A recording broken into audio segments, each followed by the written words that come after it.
Welcome back to The Chosen Life. I'm your host, The Chosen Lawyer, and back from a little bit of a sabbatical, we have one of our regular co-hosts, Mr. Wayne Frazier of Doug Laurie Sports. Wayne, welcome back to The Chosen Life. Good morning, Jonathan. Glad to be here again. Greetings and salutations. And when we do an intro, we got to see where life is at. But being at Doug Laurie Sports, it's funny when you're reading my mind, as you usually do. I was going to ask you how life is in the memorabilia world, but you have apparently a surprise for us to show us today. A new piece has entered the store. So these just walked in yesterday. It's a gentleman that I've dealt with in the past. It's not something I normally carry just because you don't get access to them very often unless you're buying them directly from the company themselves. I will duck off camera here shortly to pull this out. Oh, Here, I'll hold up the front of it. New world order. And the neat thing about this is it is a full-size championship belt, but it also happens to be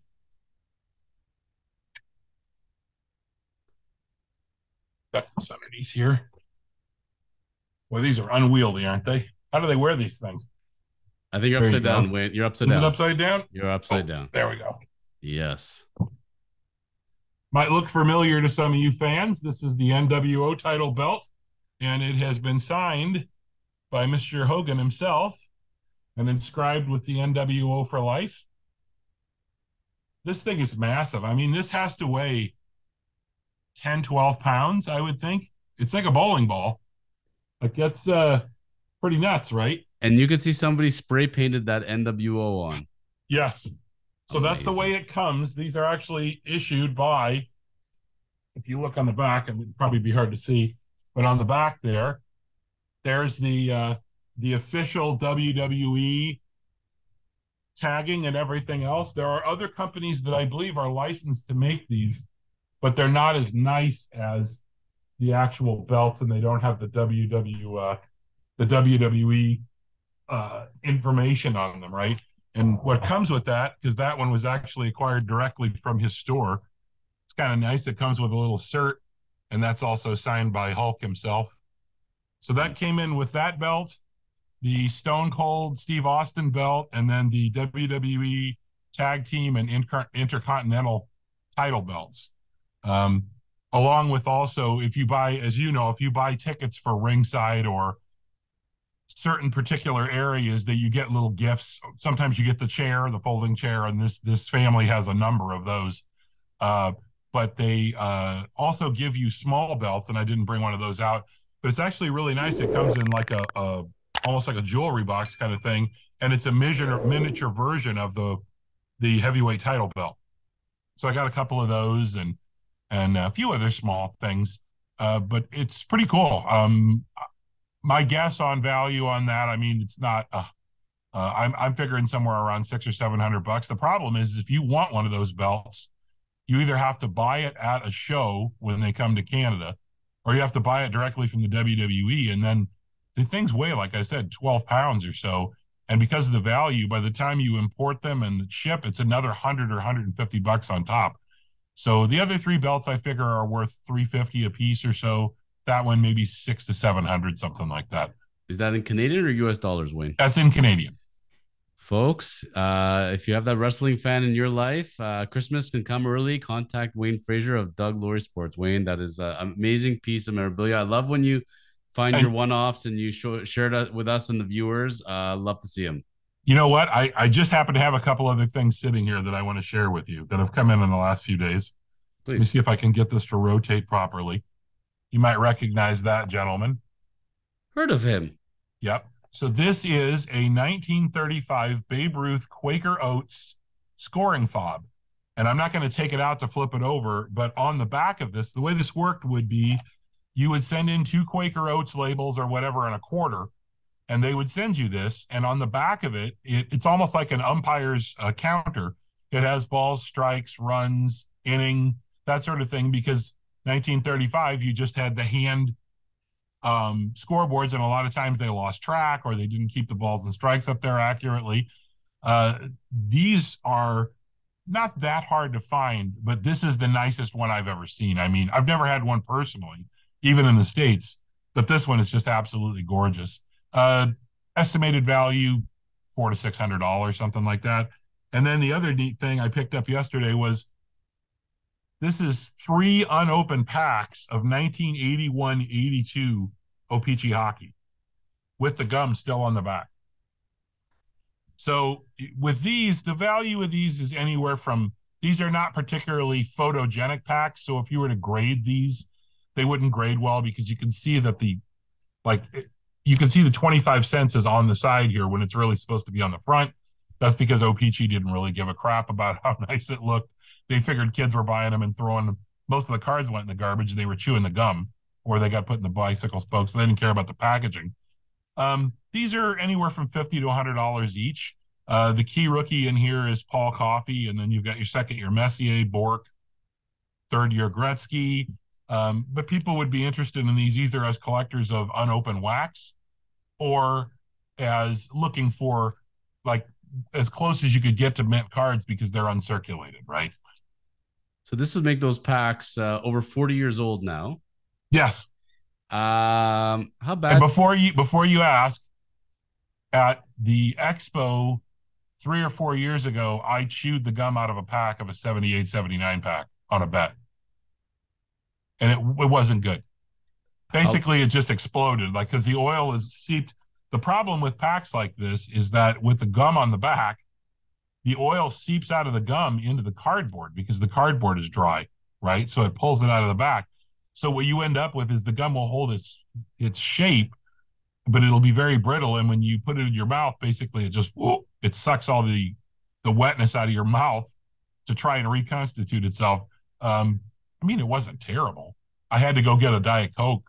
Yeah, I do drink Diet Coke. Me and Trump, right? But I don't get as many Big Macs as he does. You know, I had to get the taste out of my mouth, but it wasn't awful, right? But it's just a really cool thing to have around.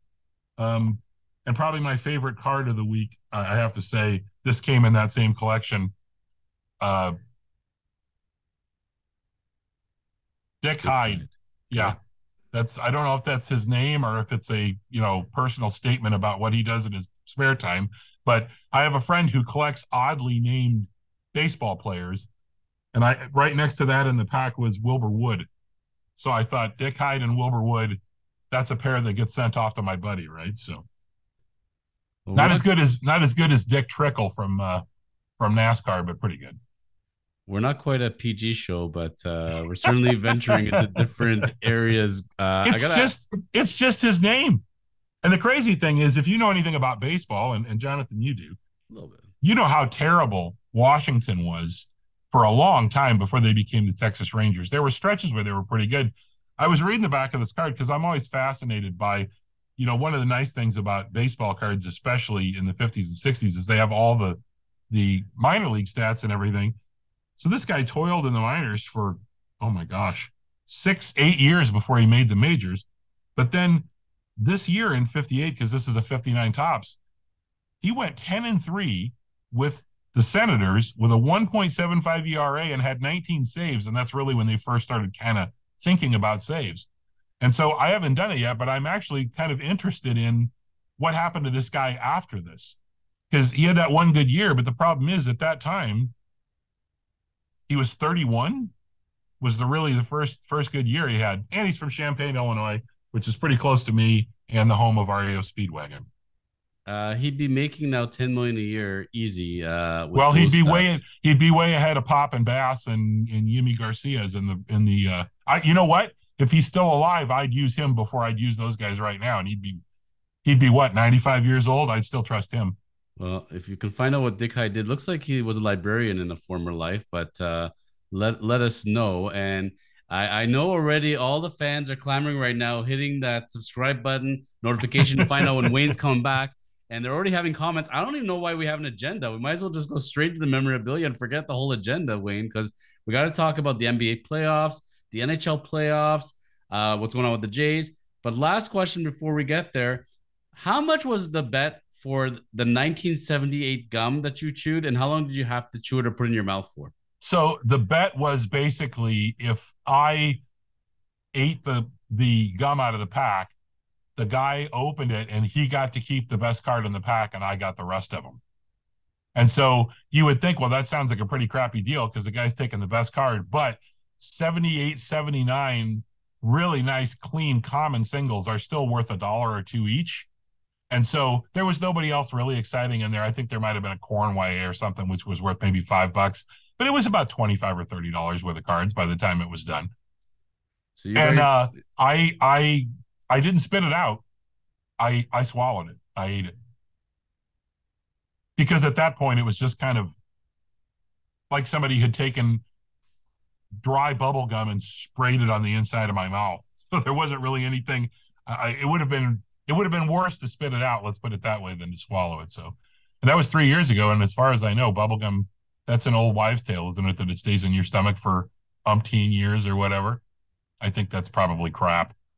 well, considering how it's disintegrating, probably not. And a million jokes are flying through my head right now, Mm-hmm. but we ain't gonna go there. Yeah. So let's start off. You have a couple topics that you suggested we should go into, because I wanted to just talk about NHL playoffs. But first and foremost, we got our NBA finals set. I know it's almost set as far as the taping right now. Denver, they're on the golf course right now. I think they're in Maui, sunning, bathing, waiting for the finals to begin. Miami's got to finish off Boston. They're a 3-1 lead.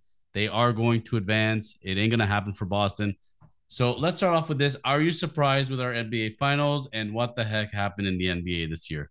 I am not surprised at all with Denver. I heard a lot of discussion about, oh, they're the weakest one seed ever.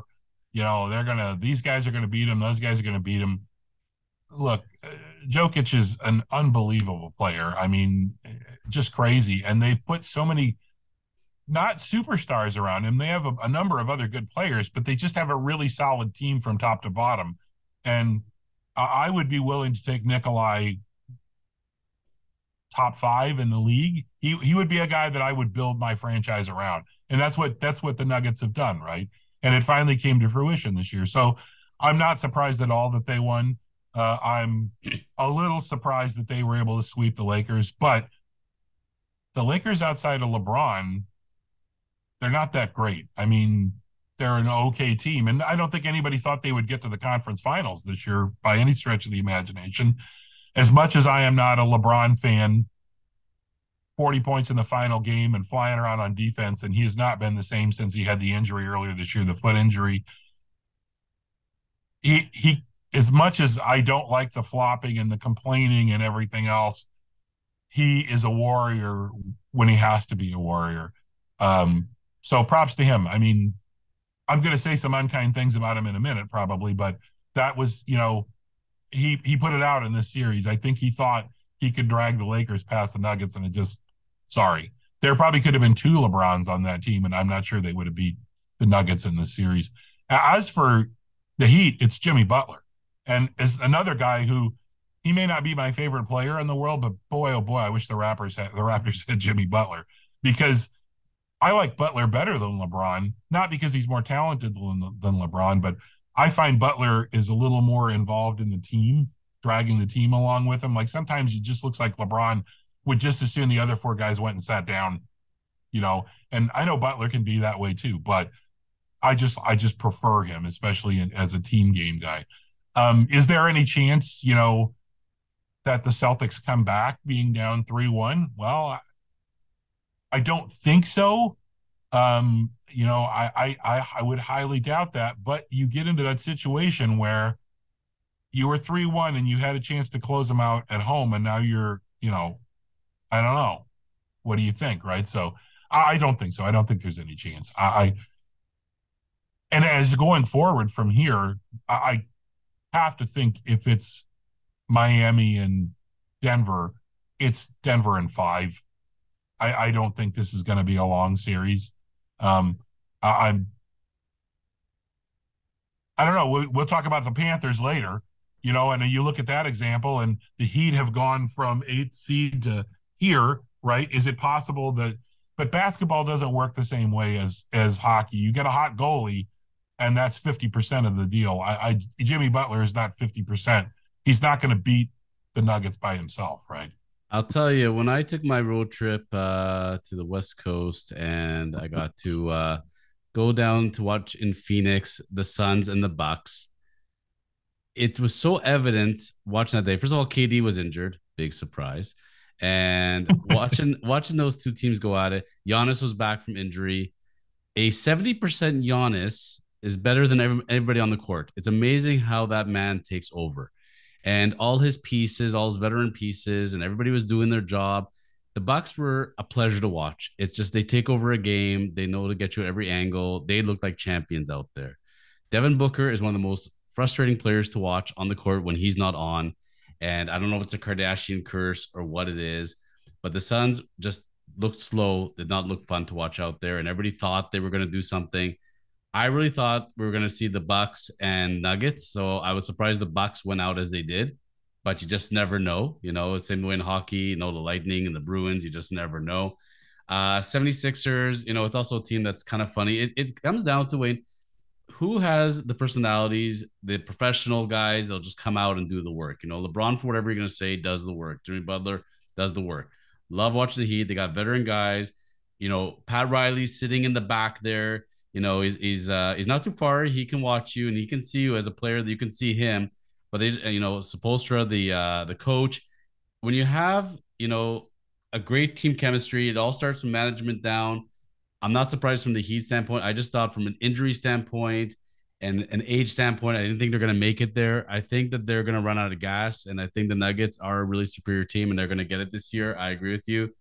Warriors, I think, you know, for the championships they've won, it just wasn't going to be the year. So I thought they were going to advance farther than did, and I think kudos to the Lakers for doing what they did. But look, I think the cream rose to the top. Yeah. And I think it'll be a fun basketball series to watch. And I think I agree with you. It's going to be a very short one here, and the Nuggets are going to win the championship.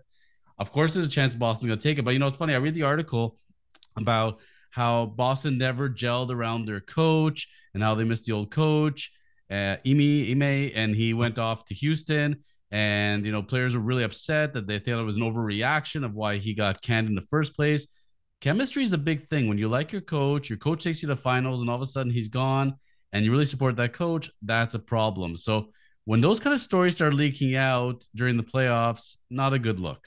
Yeah. I mean, and people want to understate that. And I think that you could make the case that in certain sports, coaches don't matter all that much, right? I think in basketball and hockey are probably the two things, because I think in baseball it's mostly just pulling levers here and there on game days, and we'll talk about Schneider in a little bit, pulling levers. And in football, it's all about practice and setting up, you know, your play calling and things like that. But there's only so much you can do with the personnel in a football game. But with basketball, especially in hockey, you know, you can make, you know, player to player switches. You can, you know, switch offenses on the fly. It's about when do you call the timeouts. And again, it's a huge deal. If you don't like your coach, I think there's so much practice also in basketball, like a lot of practice, right? I think it just wears on the players, right? If you don't have good team chemistry, it wears on them being together. And I'm not a big frou-frou, oh gosh, you all got to get along or whatever else. The Oakland A's didn't get along, and they didn't get along with Billy Martin, and it worked out fine. But they worked for Billy Martin, whether they liked him or not. They respected him, right? You know, I guess it came out this week that Pat Riley went to bat for Spoelstra when they were going to fire him and said, you can't do this. He's the guy for this team, right? And it turned out he was right. Pat Riley's right most of the time. So I agree with you. I think that when you get a coach that the players really like, you really need to do whatever you can to keep that coach around. And if it means giving him a little more handed personnel or a little extra money, or make sure you're giving him nice pity pats on the back in the press and saying what a nice guy you are and what a good job you're doing, you know, you have to do that. It's a big thing. Right? So, I mean, look at Spolstra when he goes to do a press conference and how he conducts himself, always very professional, doesn't demean the reporters. You see him on the sidelines. He's into it in every single play, how he talks to his players. That guy commands respect, period. Yeah. If you can, even if you don't know the sport, I've always said it, you know, you watch certain players, you watch certain coaches, you can tell who are the pros and who aren't. They just give Yeah. off that kind of body language. Another guy's giving off some body language, and you wanted to talk about him, so we're going to go into it. I don't know what anybody's smoking here, but LeBron James ain't retiring. It ain't gonna happen. All right. Now he's talking about maybe he is gonna retire. It's time. No. First of all, he's very frustrated. Obviously, when you make it that far into the playoffs, you don't make it to the finals. LeBron is a guy that everybody thinks can just do it on his own. He tried very valiantly, and he came very close, but he can only do so much, and that's the way playoffs go. Even if you would have had the best supporting cast, you just don't know what is going to happen with him going forward. Good question. What I'm seeing at this point is, I mean, the dream of as far as playing with Bronny, that's going to happen. Absolutely. So the question is he going to take time off, maybe take a year to rest, or come back mid-season? You know how some players used to do that back in the day, and then wait for Bronny, or he's just going to go rest for a little bit and say, yeah, I'm rejuvenated, everything else. There's talks about him going to the Knicks. He's going to play for the Lakers. He has all his interest in LA. He's going to shoot Space Jam 10 or whatever, maybe The Godfather 4, whatever can keep him occupied in the offseason until Bronny comes back. That's my prediction. Where do you see him going, Wayne? Before I forget, I want to mention, as you're watching the NBA Finals, when the games are in Denver, look for a really large human being standing on the sidelines in a suit and tie with a big beard and glasses. He's an usher there, and he's a friend of mine who owns a card store in Boulder named Michael Fruitman. You'll see him in the background at some of the games, right? So just shout out to Mike. I'm going to send him this and tell him how we're both pulling for the Nuggets. But you'll see him, and he looks like I mean, aside from the beard, he looks like a basketball player because he's that big, right? I agree with you. I don't think there's any chance that LeBron doesn't play next year.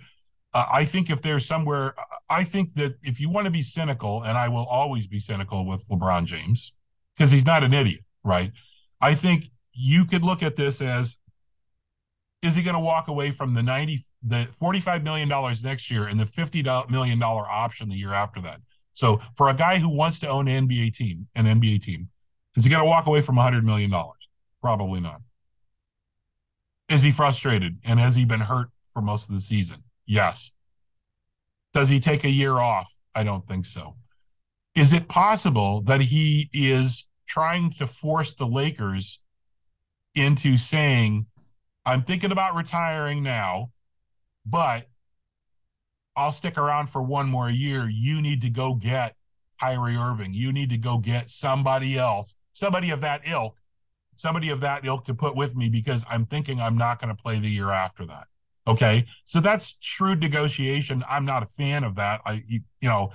And maybe it is why he did it. Maybe it isn't. The other possibility is you talk about the Knicks. I think it's a lot more likely that if he was trying to force a trade, he's trying to go to Golden State. He said he wants to play with Curry if he was going to play with somebody. He's really good friends with Draymond Green. That checks out to me. I don't think that's what's going on. I think you're right. I think it's mainly just plain old frustration. And I don't think there's any chance that he passes up the 45 million and then the 50 million, right? Unless in some way, somehow, they win the title next year. And then he has to think about it, even though he's got his son coming. Man, if you win the title at 39, do you really think, man, I'm going to come back for one more year to try to get this out? I think it's in his heart that he wants to do it, and I think he will. And I think there's maybe a 2% chance he's playing with the Golden State Warriors next year and a 0.5% chance he's with the Knicks and about a 98% chance he's with the Lakers. And he may sit out the first month or two because the regular season doesn't make any difference as long as you make the playoffs. We're seeing that, right? Well, they could always get a phantom injury, right? Or low 100%, right? Or BS management or whatever he needs to do. But he's going to play with Bronny. It's going to happen. He's going to wait it out. Only other thing I could see is Lakers, we need to tank, so we can draft Bronny high enough. Right. That's about it. Because the only hope of Lakers keeping him long term is drafting Bronny. Otherwise, wherever he's going, the Sun's going to follow him. Right. Another guy who has a 98% chance as far as not keeping his job, according to Wayne Frazier, is Mr. John Schneider of the Toronto Blue Jays. And, everybody speaks very highly of him. And as far as players coach and blah, blah, um, there was another guy that they spoke like that. He's now the bench coach for the White Sox, if I'm not mistaken. The guy he Mm-hmm. replaced, right? Came Yep. over from the Tampa organization. What was his name again? Charlie Montoyo. Charlie, I was gonna say Carlos Tosca, but no, it was Charlie Montoya. This guy was a little different. Um, as soon as you bring Mattingly, it's like I don't know. It's like having your date to the prom in high school and bringing a supermodel as your backup date. Like, I'm sorry, but I'm going home with the second date. Like, it's not who you bring to the prom, it's who you leave the prom with. And I think the Jays in September are leaving with Mattingly. How can you not? I'm a huge Mattingly supporter. I'm not going to say I know John Schneider very well personally. Watching the games, I don't know what it is. John Gibbons had the same thing. As soon as you sit in that seat, your brain just goes to mush in bullpen decisions. That's all it Yeah. is. They just don't know how to manage bullpens. I don't know what it is in the maybe it's too many hot dogs getting to them, but whatever it is, Mattingly's our guy. I agree with you. There's no other reason to have hired him. He's great as a bench coach, sure, for advice, but I see Mattingly taking over this team. Wayne, are we on the same page? Sounds like. Well, if you want to talk about why the manager's brains go to mush, maybe it's the aroma wafting off of all the hipsters who are now hanging out at the Rogers Center in the new, you can only have the smell of beard wax and whatever, else floating around before it really gets to you. Look, everybody jumped on Schneider, and rightfully so, when he screwed up with the Manoah thing, right? And that actually, I believe him when he says, I actually was probably going to take him out anyway. That's what I was thinking about. But he forced himself into it, right? By going back out after Walker had been out. And that's dumb. I mean, you have to be paying attention to that stuff. There's not that much else going on for a baseball manager that you don't know what's going on. And you would hope that somebody in the dugout is keeping track of that, and would have grabbed him on the way out and said, I would assume that's happening now. Every time somebody gets up, somebody else gets a tap on the shoulder and says, remember, you can't go out and not take him out now, right? So it's not that sets people off, but it's just the absolute mismanagement of the bullpen. And again, it's an overstatement to blame all of the failures of Pop and Bass and Garcia on John Schneider. I mean, it's not his fault that they're not pitching well, but it is his fault that they're cycling guys back in places where they should not be cycling guys back in. They've got to have a better plan to give guys, not get guys up and burn their days off and all that sort of thing, right? I think it's also partially just a weird stretch where some bullpens go through this. Pop and Bass will probably turn it around. I don't really have any faith that Garcia is going to get much better.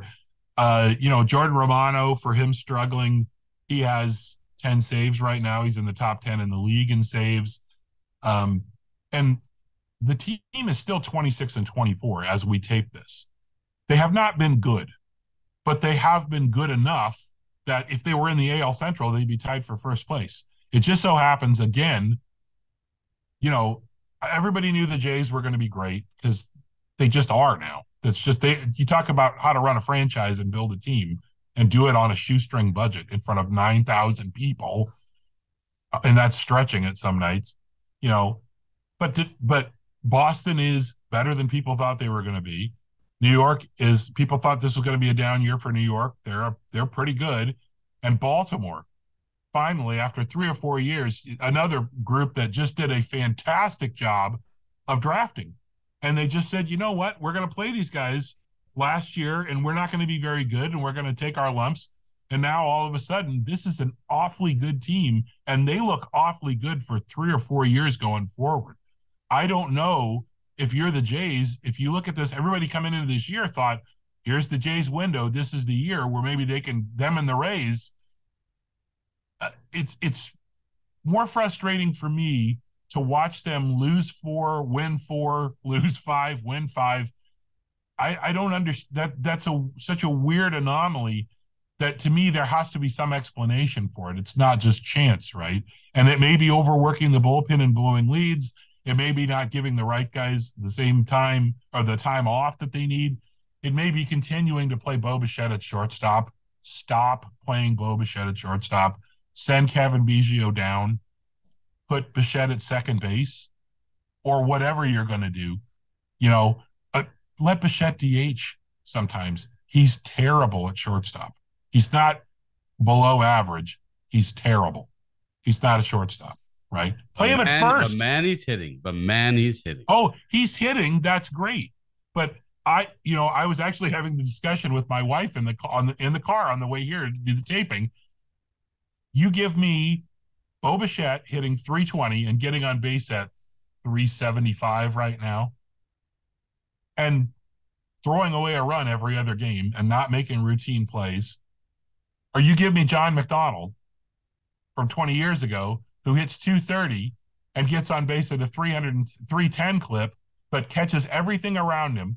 And the pitchers know if they get ground balls, it's outs, at least one. And most of the time, if there's a double play to be made, it's done.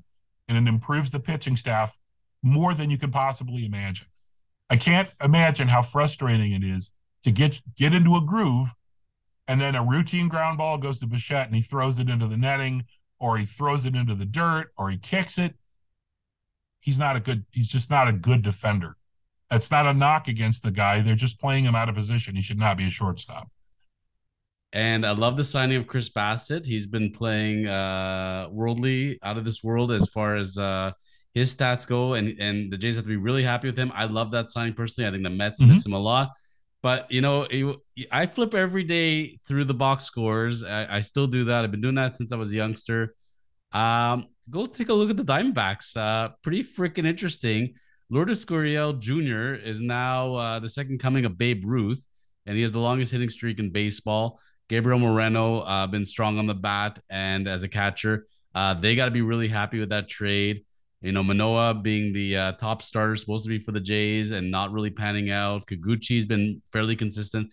It's a lot of hit and misses, but the two teams I like watching the most this year, besides the Orioles, has to be the Rays and the Rangers. The Rangers are a lot of fun. The Rangers were an absolute joke last year. They were horrible to watch in the summer there. They were just falling apart at the seams, and they can't do anything wrong now. Like, it seems like they can score 10 runs a game, but it's their pitching, Wayne. It's amazing. You think Texas and that ballpark, there's no way they're going to have pitching.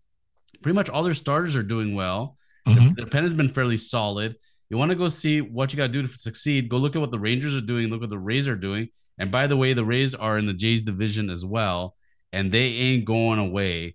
I'd be watching the waiver wire if I was any MLB team. As soon as the Rays drop anybody, I'll take him. I don't care who he is. I don't care what position. If the Rays got him, he must be good. Zach Eflin, when Philadelphia pitcher became a free agent, he was a starter reliever, a hybrid pitcher. When the Rays picked him up, I said, they're seeing something for sure, and they're giving him big money. They're seeing something. Go look at Eflin's numbers. The Rays have the secret sauce, and I guess the Rangers and Rays, their pitching coaches must be talking, because all their pitchers seem to be doing well. So that's where it comes down to for me watching the Jays. I just don't know if the bullpen, if they're very good. I'm sorry to say it. I just don't know if the talent's there, because when you're good, you seem to be able to get people out. And Walker is highly thought of as a pitching coach. Maybe it's just a year. Same way with the Maple Leafs, that you think you could just get by with a goalie. The Jays thought, we have enough hitting, we can get by with the bullpen. And when you got holes, you get exposed. Well, I think, too, that the absolute biggest difference between last year and this year is Manoah. You're talking about, if Manoah was the Manoah of last year, the Jays would probably be 30-22 right now, right? And then we're not talking about any of this, right? Manoah, and if he continues to pitch a little better, okay, I'm fine with it, right? But there was a point a couple of weeks ago that I was like, send him back to AAA. Give him 2 weeks down there and just let him work just work and see what he can figure out, right? Because it looks like his confidence is shattered too. And then the whole thing with Judge, and unfortunately we really couldn't talk about that at the time. I think, it was obvious he was tipping his pitches. He was tipping his slider. The guy was in the dugout lifting his hat. That's not cheating. That's somebody's reading somebody tipping a pitch. And I think Manoah said as much. I've got to be better and I've got to watch that. I hope he's able to turn it around, but I hope it's not a case too where they've figured out to lay off the slider and he's not throwing it all that well. And when he gets behind, then it comes down the middle of the plate and boom, it's gone, right? They're hammering I think he's got to give Rick Ankiel a phone call or two and see it. what's up because he keeps pitching like this. He better start learning to play the outfield and get some at bats in there. But it's one of those things where you kind of shot your mouth when you thought your prime time. You just knew the league, kind of like the Marcus Stroman thing. I would rather he just kind of keeps quiet Mm-hmm. and just plays. And right now, he can't say a word. And I speak to a sports psychologist, maybe a shaman to get rid of the energy, whatever. Something is wrong there, and it ain't looking good. And I'm really, really hoping it's not an arm thing, and I hope it's not some kind of injury we don't know that he's overcompensating for because something just seems really, really wrong here. Yeah. And if the Jays are going to make the playoffs, they need a healthy Manoah because Lord knows we cannot wait for Ryu to see if he's going to come back. He's supposedly going to be back sometime after the All-Star game, but I don't see him doing very much of anything. Maybe a bullpen arm at best. Otherwise, Bassett's gonna have to pull the weight. Kikuchi, Manoa, I don't know. I hope so. When I hope I'm wrong, but it's not looking great right now. when are we possibly going to stretch Pearson out? Like he has looked really good. He looked good in Buffalo. You need a starter. You need another Abs- starter, right? Absolutely not. In my opinion, if I'm gonna go with Pearson, he's your flame-throwing closer for sure. I think that's what they're grooming him for. Okay, I'm okay with that too, right? The worry is you try to stretch him out. I think you got a 2 year process at least. Too many chances of arm injuries. I remember Steve Carsey talking about this. It always comes back to Steve Carsey when you want to talk about baseball wisdom, right? And when he was the lights out closer for Cleveland and had his arm problems that developed, why did it happen?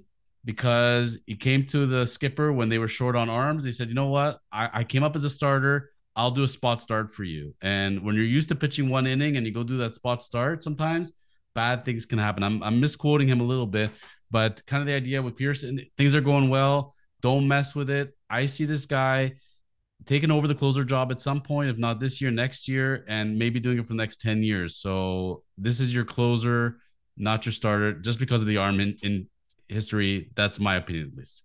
Okay, I can buy that. I am not a huge believer in. I don't know, unless just in the last 20 or 30 years we've made arms so fragile by the way they handle them when they're kids and stuff like that, and the way they pitch instead of just throwing. Um, that I think that either a guy's going to have arm problems or he's not going to have arm problems. I agree with you. You can't work a guy 350 innings after he's been throwing, 1 inning every 2 or 3 days. I get it. But I think that if a guy's going to have arm trouble, he's going to have arm trouble, especially if he's already had it, right? So do I think Pearson could be the closer? Yeah, I do. And I think if you decided to make that move sooner than later, not that I'm necessarily blaming Romano, then you have Romano in the 8th and Pearson in the 9th. That's pretty good, right? I'm also good with Pearson on the 8th and Romano on the Yeah. 9th, whatever we got to do. Remember, Dwayne Ward was setting up Tom Hickey forever until he Yep. eventually took over the job. But think how earth shattering is when the other day Nathan Eovaldi for the Rangers, got a complete game, and Bassett getting his complete game, and that was the last Jay's complete game in Lord knows how many games. You know, we whatever we know when we were growing up, Wayne, as far as starters and pitching complete games and the innings and not being an issue with pitch counts, those days are done. Forget it. It's like even though you and I both know we should be going back to those days, and that should not be the aberration. We're gonna stay on this load management crap for pitchers going forward, and I don't know, they're making their arms more fragile, but that ain't changing.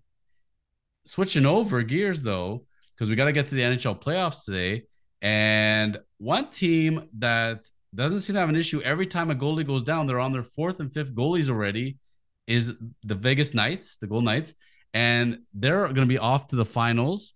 and facing off against the Panthers. So Vegas right now is up 3-0. Dallas ain't come back. Sorry, Dallas. And Panthers just steamrolling. Look at the contrast here. You got Bobrovsky. Everybody wrote him off as dead. Any team could have acquired him at any point if they just would have taken on the salary, right? Florida just kept him around basically because they played him such crazy money. He has become now the modern day Jordan Binnington as far as in the playoffs go. It goes to show you a hot goalie and it is over.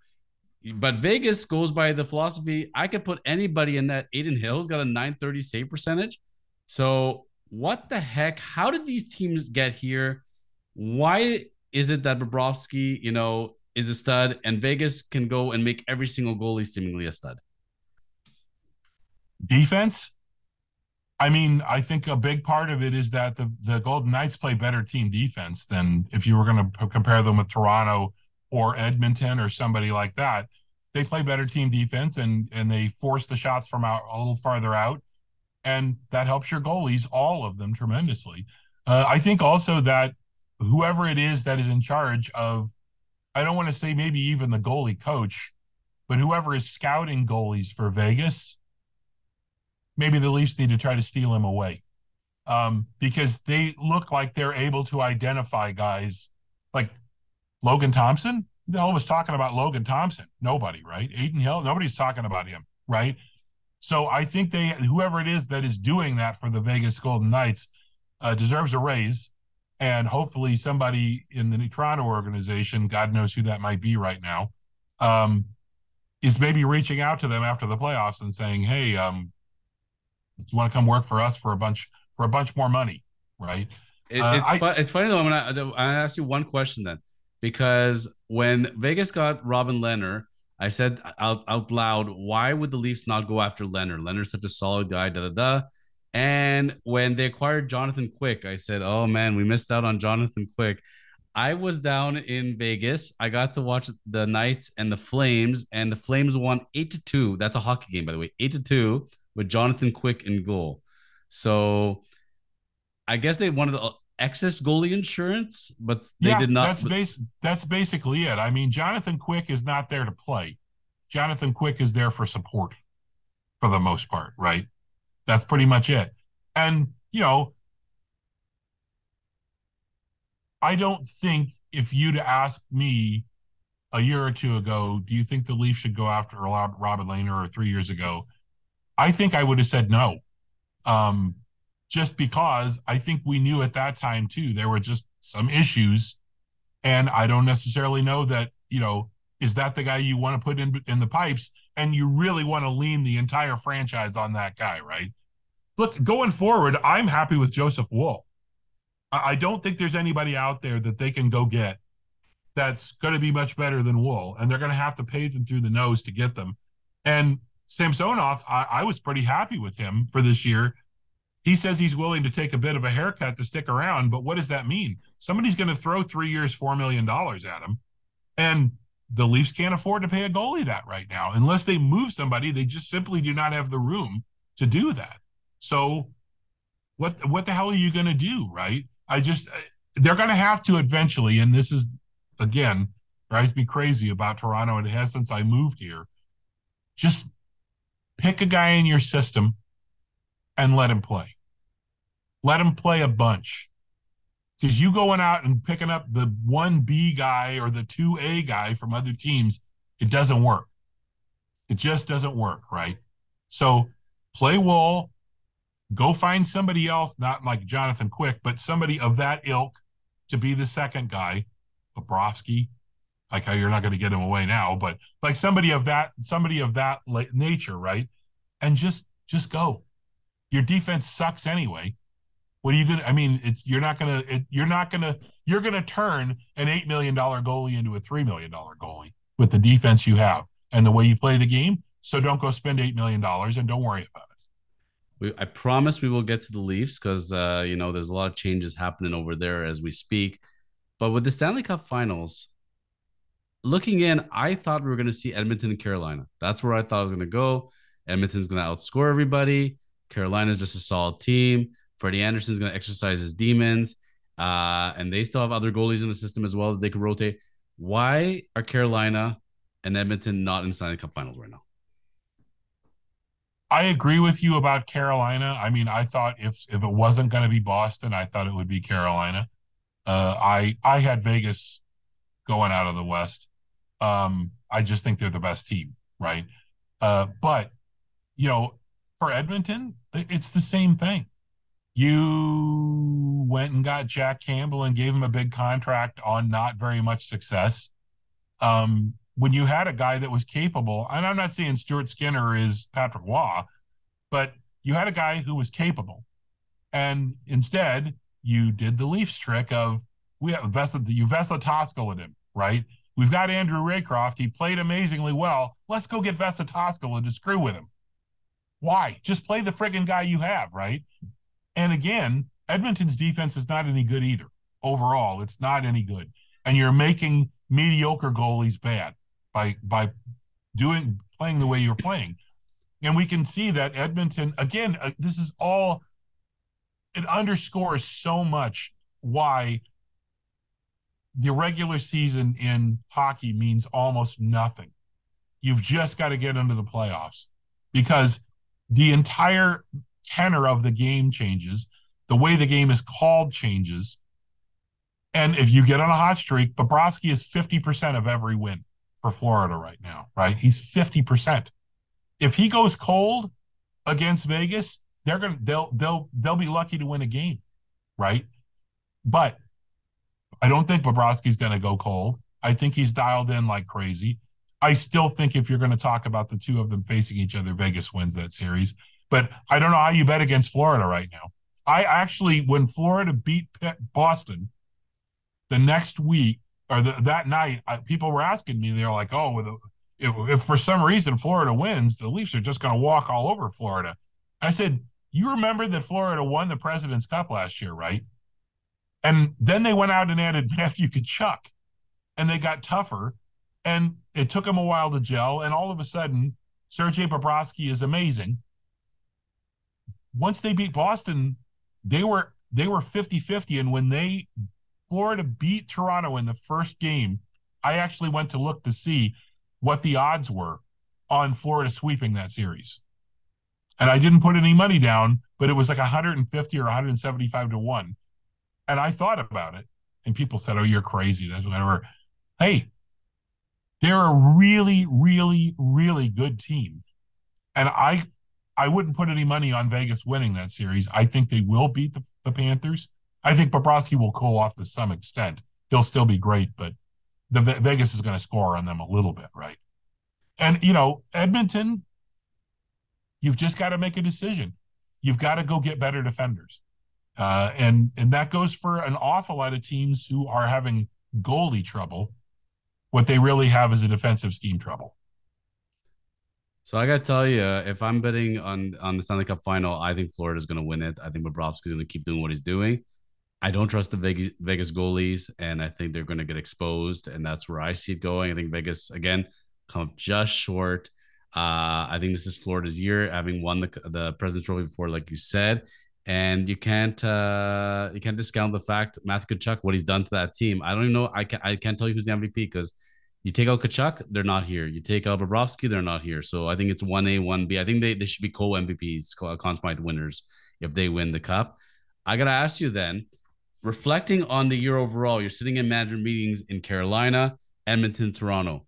Overall, are these seen as a successful year for each of these teams or a failure? From Carolina's end, I think you have to see it as a successful year. I don't know if people expect them to go this far.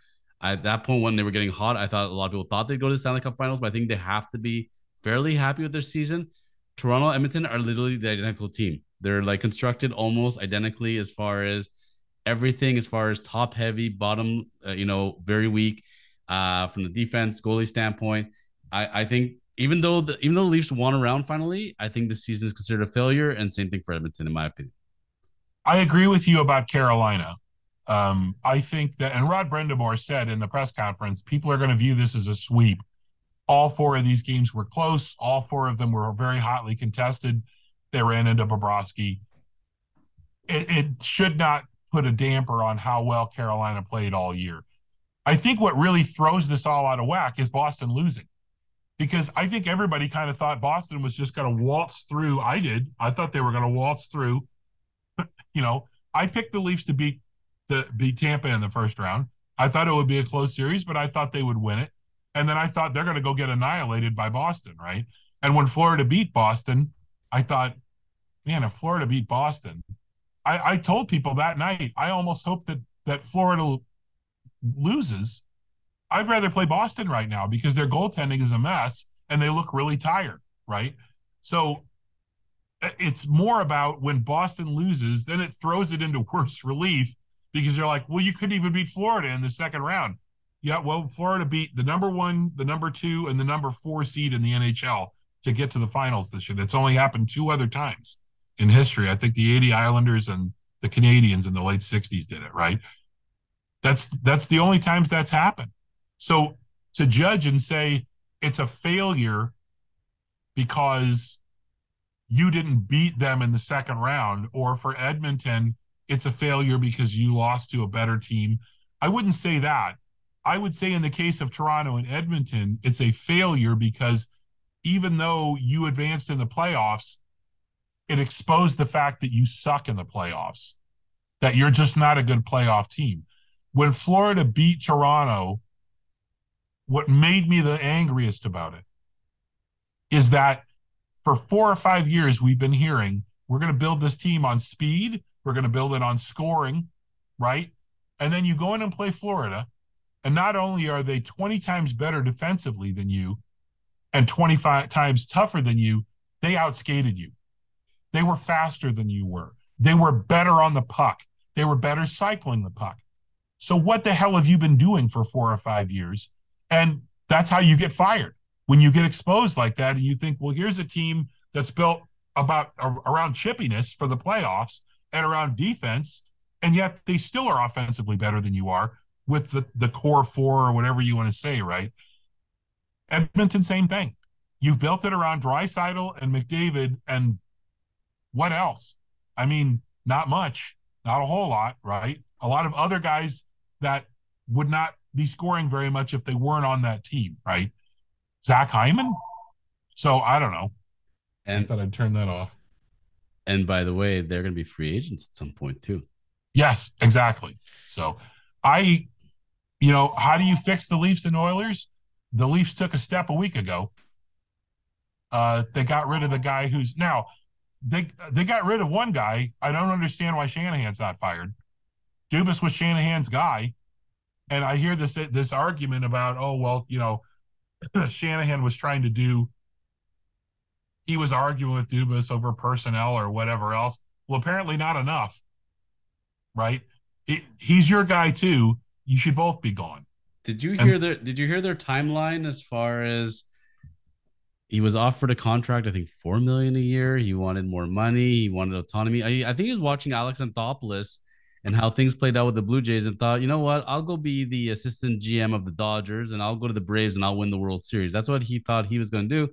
And as we're ending today's episode, I was going to ask you the hockey futures of 2 gentlemen, one being Kyle Dubas and the other one being Patrick Roy, because apparently people are sniffing around him for coaching again. But Dubas, first and foremost, that was a strange exit, was it not? It was strange, and here's my conspiracy theory for that. First off, why were you bringing Dubas back in the first place? I don't understand that. Well, you had agreed to say we're going to bring him back, but okay, you agreed you're going to bring him back. Maybe because he has such a good relationship with the players or whatever else. You're not winning. I don't think that matters then, but whatever. Good looking guy, smart guy. Yeah, I think what happened is I think that Dubas went home and thought about it and thought, I think I could get more money than this. And I don't necessarily know after, I think he really thought when they had the discussion, they're going to get to the finals this year, or they're going to get to the conference finals. And when they got bounced out, I think he thought, do I really want to be tied to this team anymore? And so when Shanahan came back to his agent and said, okay, well, let's get the deal done. And the agent said, well, Kyle wants more money. I think that was Dubas just saying, I want out. And this is how I get out. And now they fire me instead of me walking away. Right. Do I think he's going to end up in Pittsburgh or Ottawa? Yeah, I think he will. Um, I think he's definitely going to one of those two places. Uh, and as for Patrick Waugh, I somebody's going to give him a coaching job, and I think they're going to regret it. I just don't think Waugh has the temperament to be a coach. Um, and sometimes, it's the old Ted Williams as manager of the Washington Senators thing. The guys who are the great ones don't make good coaches because they can't impart. It comes naturally to them. They didn't have to. I'm not going to say they didn't have to work. They did have to work, but some of the guys who really had to grind to just be in the league for a couple of years or play minor league hockey or baseball or whatever it is, they know all the little tricks, and the big stars don't, and they can't impart that, and they get frustrated. Well, why the hell aren't you me? I'm not. Well, I'm sorry, I'm not Patrick Waugh or whoever, right? But it's funny, I was thinking about Joe Sakic. He can call his old buddy Joe Sakic and say, "Hey, remember we had good times together? Maybe I can come over here." But why would Sakic want it? Why No. would he want the name? Why would he want? He's not gonna apprentice well as far as being an executive goes. I don't think Raw's going to come back. I don't think that he needs this. I don't. Much as I think he'd rather, not going to say bully the minor leagues. You can't say that anymore. But he definitely will have more of an aura about him versus, listen, Gretzky didn't last as a coach either, and No. there's a reason why. Yeah, It just doesn't work. I think that the only reason that Patrick Waugh would come back is that his ego would tell him that I want a shot, in the NHL. Um, but if I was a hiring guy, I just don't think, and I think he would be very limited. I mean, I think if for some reason St. Louis left and they wanted to offer him the Canadians job, I think he would take that. But unless it's a really top team, I don't think he wants to go be a coach for a bunch of, for a rebuilding team or anything like that either. Right. So is Keith getting fired? I have to think that whoever comes in as the GM is gonna clean house too, right? And then who the hell comes in now? You know who I want? John Tortorella, baby. He's the guy for this team. Piss everybody off and they all leave, and we start from scratch. No chance. There's no chance. You're a better chance of Mike Keenan coming on that team. Hey, I was looking to see where he was at. And where I see things going? I do see Sheldon Keefe going to the Penguins, by the way. Yeah. And I think he will win a cup there just because that's how it goes. But how funny it would be if he went to Calgary and him and Nazem Kadri won a cup together, like just to put the screws there. Remember when Anthopoulos won the World Series and like, oh wow, we could have had Anthopoulos. It's funny how these executives go off and do that. So that's where I kind of see. Remember at one point it was Mark Hunter, Lou Lamoriello, and Sheldon and Kyle Dubas. What's Mark Hunter? I know what is he back in London, I guess, in the he OHL? didn't want to. He and Dale are both running the Knights. Yes. I call it here. I'll take off some of your OHL fans running the London Knights, the best OHL team money can buy. But let's get him over here. You know what? Let's see what he's up to. Say, Mark, let's smooth things over. Lou's busy on the island. I'd bring him back at this point, but there's no choice. As Steve Carsey always said, it's a lot easier to fire one guy than the whole team. And in this case, the way their cap is all set up, you're gonna have to change a coach. And you have to change a GM. That's the way it's gonna go. Well, and first off, let me clarify for people, London Knights fans who are gnashing their teeth watching this. I'm kidding. I have a lot of respect. I have a ton of respect for the London Knights, and I have no proof that they are paying players under the table. I actually have more proof that it's happening with other teams in the OHL than with the London Knights. They run an incredibly good organization there. And the reason that, when Dale went to be the coach for Washington for a year, and then he said, I don't want to do this anymore. I'm just going to go back, and my brother and I are going to run this ridiculously profitable franchise. And I don't think they have any desire to leave, right? I don't think it's going to happen. The same way is that I don't know who the hell the Toronto Maple Leafs are going to go get that's a good GM that's going to want to work when that President Brendan Shanahan just said we were arguing over personnel decisions. Well, I'm the GM. I don't want to argue about personnel decisions because that's my job. So who are you going to go get that is a capable and experienced GM who wants to deal with that? And can Shanahan assure them, yeah, when you come in, it'll be hands off, right? Who's out there? Peter Chiarelli? I mean, I don't know who's available that you're going to promote, right? The assistant GM in Carolina, I heard rumors of. Any team Mm-hmm. that does very well and has good personnel decisions. I'm Oh, sure sure. people are going to look at Vegas's structure. They're going to find some hotshot assistant GM. I think that's going to be the route. And so, finishing off today, those people have got to put those betting lines together. We agreed Nuggets in 5 in the NBA Finals. I think so. Yeah. Okay, that sounds good. And I think that Florida is going to win. The Panthers are going to win the Stanley Cup final in 6. You see the I Golden see Knights. I see Vegas, and I see it in. I'm going to go out on a limb here. I'm going to say I see it in 5. Okay. Maybe we should do some side bets off the air. Wayne Frazier, always a pleasure. Glad to have you back on our show. And everything is good in the personal life and the professional life. And Doug Laurie Sports, people can find you there. And Doug Laurie Auctions. You showed us the WWE memorabilia. Any last words on memorabilia? I want to also say a couple of things. One, we are still running our monthly card shows. The next one is the 16th and 17th of June, and that entails we have 40 to 50 tables of vendors here on the Friday and Saturday. So the 16th and 17th of June with all different types of memorabilia and cards and non-sports cards and comic books and all that sort of thing. You can buy, sell, trade if you're working on Tim Hortons sets, but it's a good if you've got kids, you can come out. We've got packs for kids and things like that we give away. So if you're in the area, if you're on your way up from the cottage, you can drop in. We had a lot of people stop in this last weekend on the long weekend.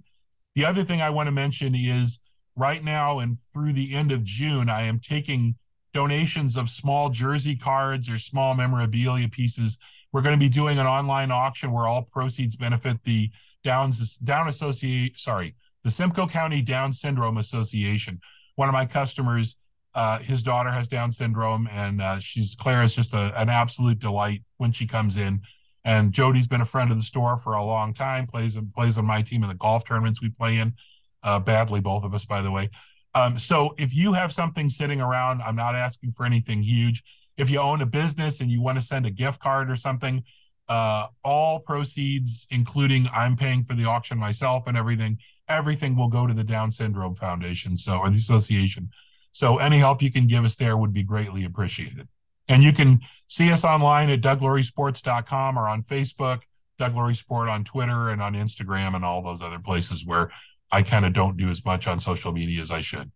A great cause and great to see and keeping the collectible and memorabilia world alive. Wayne Frazier of Doug Laurie Sports. Always a pleasure. Thank you for sharing wisdom. Leave your comments, Wayne Frazier. You loved it. You hated it. Let's hear from you. And we'll see you back real soon on The Chosen Life. Thank you, Wayne. Thanks, John.